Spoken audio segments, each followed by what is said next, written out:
So our last topic in this module is called the factoring summary. Basically what we're going to do here is take all the methods that we've learned in this module for factoring and combine them to help us factor some more complicated polynomials. All right, here are a couple definitions. One is a reminder: to factor a polynomial is to write the polynomial as a product of two or more other polynomials. Okay, so factoring is the reverse of multiplying. When you factor something, hopefully you've realized this by now at least, if you factor a polynomial like x squared minus 9, you have to write it as a product, so something like x plus 3, x minus 3. Okay. Now, to factor a polynomial completely means that the factors you get when you break the polynomial down are prime. So for example, in this x squared minus 9 example, x plus 3 cannot be factored anymore. There's no GCF to pull out, we can't reverse FOIL, it's done. Similarly, this x minus 3 can't be factored anymore. So this would be the completely factored form of x squared minus 9. Okay, so let's look at an example where the first factoring method does not completely factor the polynomial. So the polynomial 2x cubed plus 8x squared plus 6x is going to require two factoring methods in order to factor it completely. Okay. The first factoring method that you hopefully notice you can apply is the method of factoring out the GCF. Right? Each term in the polynomial has a 2x as a factor. Right? 2 goes into 2, 8, and 6, and x goes into x cubed, x squared, and x. So there's a GCF you can pull out. If you factor the GCF of 2x out of the polynomial, you're left with x squared plus 4x plus 3. Right? 2x times x squared gives you 2x cubed. 2x times 4x gives you 8x squared, and 2x times 3 gives you 6x. So at this point, you've factored out the GCF, but you're left with, in these parentheses, x squared plus 4x plus 3, which is a trinomial, and it can be broken down further by reverse FOILing. So our first method of factoring out the GCF worked. It factored the polynomial. We wrote the polynomial as a product, 2x times x squared plus 4x plus 3. But we didn't factor the polynomial completely because we can break down x squared plus 4x plus 3 still. Okay, so now we proceed and break this down using reverse FOILing. Remember, we used a little box diagram to help us keep track of our factoring. So let me give you the diagram that factors this. So if you were trying to factor down x squared plus 4x plus 3, you would list your factors of the a coefficient, which are 1 and 1, and you would list your factors of the constant coefficient, which is 3 and 1, and if you check the diagonals, 3 plus 1 is 4, which is what you need in the middle. So in order to factor this trinomial, you would use this diagram, which gives you 1x plus 3 as a factor, and then 1x plus 1 as a factor. So altogether, the factored form of 2x cubed plus 8x squared plus 6x must have a 2x in it because that's the GCF that we pulled out. Okay, but it must also have an x plus 3, x plus 1 pair because that's how we factored the trinomial afterward. Okay, so we applied two factoring methods to get the completely factored form. Right? And that's basically what we're going to be doing in all the examples for this topic. All right, so we've tried to outline the steps you should take when you're factoring a random polynomial. Right? You'll notice that the step that you should take or the procedure you should use tends to depend on how many terms the polynomial has. Okay, so let's run through these quickly. If you're supposed to factor a polynomial, the first thing you should try on any polynomial you're given is to factor out the GCF. Right? If there's a common factor between all the terms in your polynomial, pull that out front. Okay. Or if there's a negative sign in front of the leading term, okay, if factoring out a negative sign helps you, do that as well. All right, factoring out the GCF tends to make numbers smaller, okay, and it makes the other factoring procedures a little simpler when you reduce the size of your numbers. Okay, so always try to factor out the GCF first. Step 2 applies to binomials. If you have a 2-term polynomial and you've already factored out the GCF, then you should try to use a difference of squares formula. Okay. If you have a 3-term polynomial left after you've factored out your GCF, then you should reverse FOIL, use your boxes.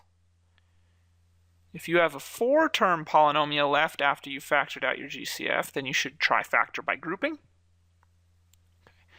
And after you've tried all that, you should examine each of your factors and make sure that it can't be broken down again. For example, sometimes after you apply a difference of squares formula, you can apply another difference of squares formula. Okay? Or after you've taken out the GCF, you can then reverse FOIL like we did in the last example. So make sure that each of your factors cannot be broken down anymore. Okay? So let's go ahead and look at some examples so you can see how to combine all of these methods when we're factoring polynomials. Okay, so on to our example for this topic. The instructions say completely factor each polynomial. The first polynomial we're given is 7y to the 6th plus 14y to the 5th minus 168y to the 4th. Okay, now remember, the first thing we should try whenever we're factoring a polynomial is to pull out the GCF. Okay, so in this case, we have to look at 7y to the 6th, 14y to the 5th, and 168y to the 4th and see if they have any factors in common. So let me break down the numbers really quickly to help us see what the GCF for the coefficients is. So after we factor all the numbers down, all the coefficients down, it becomes clear that they all have a 7 in common. So we know our GCF has a 7. And then if you look at the variables, y to the 6th, y to the 5th, y to the 4th, they all have a y to the 4th in common. So my first step in factoring this polynomial is to pull out the GCF of 7y to the 4th. So I'm going to put the GCF outside a pair of parentheses, and then I'm going to fill in what I would need to multiply 7y to the 4th by to get this polynomial back. So for example, to get the first term, 7y to the 6th back, I would need to multiply 7y to the 4th by y squared. Right? 7y to the 4th times y squared gives you 7y to the 6th.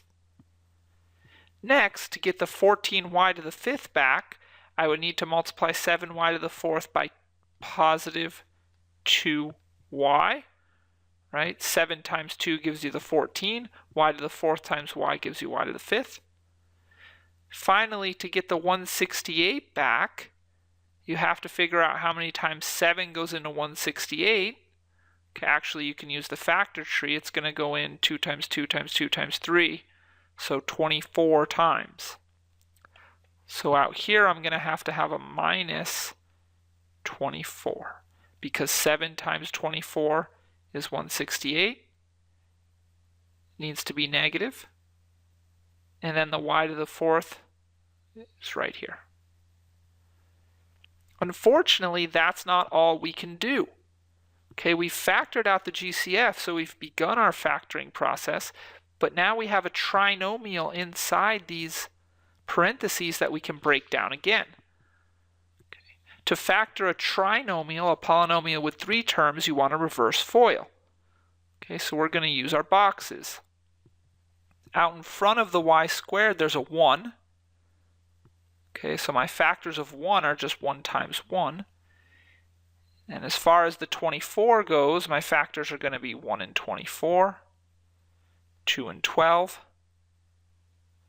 3 and 8, 4 and 6, and that's it. So in order to figure out which combination of these factors is going to work, let me build my box and check the diagonals. So I know the first column in the box has to be a 1 and a 1. Now let's try to be smart when we pick the second column. We know the diagonals have to end up adding up to 2. Okay, so I'm not going to pick 1 and 24 or 2 and 12 or 3 and 8 because there's no chance to get 2 out of any of those. Okay, but 4 and 6 could work. So if I put 4 and 6 here, then my diagonals multiply out to 6 and 4. Okay. If I need this to add up to a positive 2, then I'm going to need to make the 4 negative, which then makes this factor negative, which is good because it checks out. Negative 4 times 6 is negative 24 like I needed. So my final factored form for this trinomial is going to be 1y minus 4, 1y plus 6. So y minus 4, y plus 6. Now be careful, this is not the final answer for the factored form of this polynomial because we had a GCF on the outside that needs to come down. So there's going to be a factor of 7y to the 4th multiplied on the outside. So this triple product, these three factors multiplied together, are the factored form of this polynomial.